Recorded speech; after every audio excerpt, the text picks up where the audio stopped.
Mwaramutse, hari igihe nkora video mbaza nti kubera ikintu tugikora gutya canke kuriya, haba ivy'amatongo, ndibuka bimwe vyo kugabana ku bagore, ndibuka ivy'inkwano, vy'inkwano za ko kwara kupushinga gatoyi amalimite.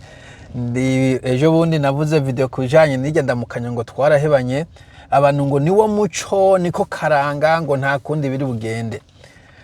D'abord nagenda babwire yuko nta kintu na kimwe c'akaranga kiri inamovible, donc kitamuvinga, kitabuja. Uko abarundi babaho sandute kuri Mwezi Gisabo, siko babaho kuri Micombero, siko babaho kuri Buyoya, siko babayeho kuri Ndayishimiye. Harimwo ibintu vy'imico bitera vyiyongerako, ibindi bikavamwo, ibindi bigahinduka.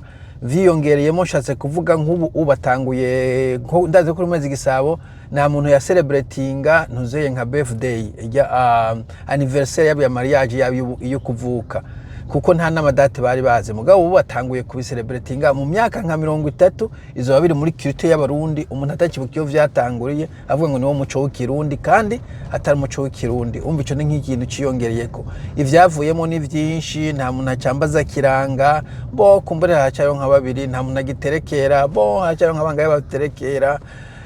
Ibintu nk'ivyo vyagiye birahinduka. Amazina yahebwe ubugise umwana bo kwiruka inyuma kubera umenga ari ridicule. Hari n'ayandi bagiye barongeramo, hari n'ayandi bagiye barahindura. Hari n'imico dimwe yagiye irahindura gatoyi, ntibawuhebe gose mugabo bagahindura uko wakorwa. Imico yose ijanye n'ubugeni, haba gusaba, haba gutwikurura, haba kuri mariage, iracakorwa mugabo ntabwo bikorwa kumwe vyakorwa kera.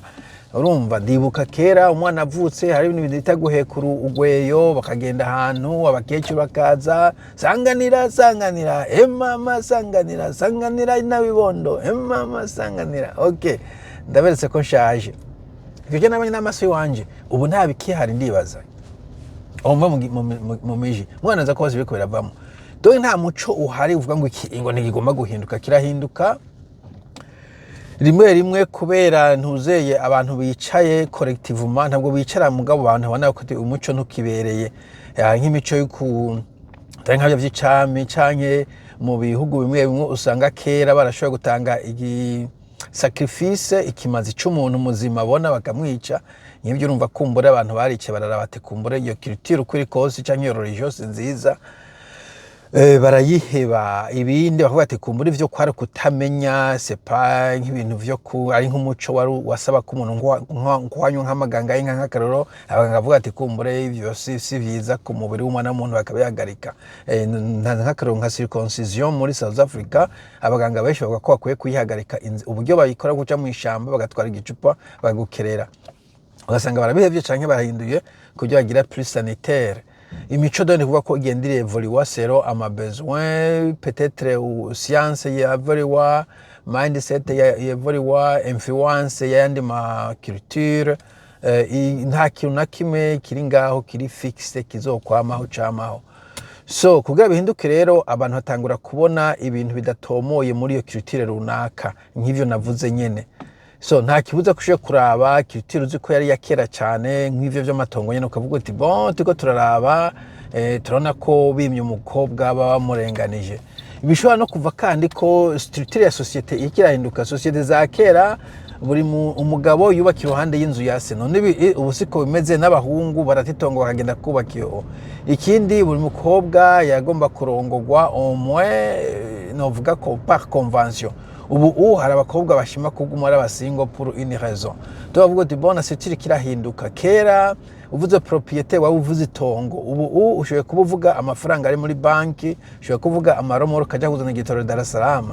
Ivyo byose biratuma culture ihinduka bivanye n'ingene societe iriko irayorganiza.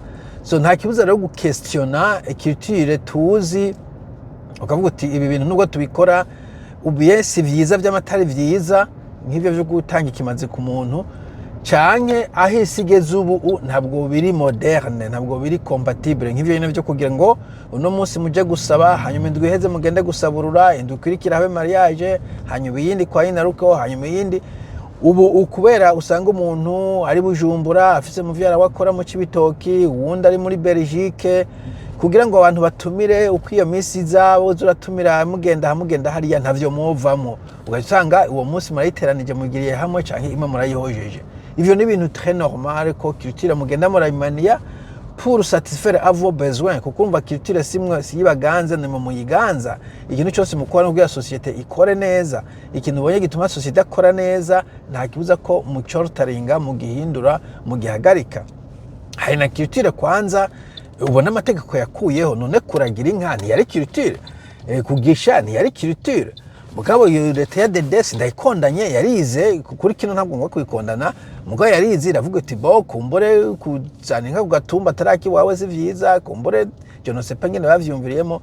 Mugabo ko hari ikintu ca culture c'umuco wa kera bashoboye kuvanaho, kandi naza ko ari cyo cyonyene hari ibintu by'imico myinshi bagenda baravanaho, c'est pas guturira biyigira kubera uko science igenda ikura bashaka ko nako kumbura ataviza kuri environnement etc n'ibindi vyinshi. So iyo uvuze ngo uyu ni umuco nta nsiguro ni mu butanze, nta nimwe ngo musigura nyene uwo muco iyo wavuye n'ico usigura.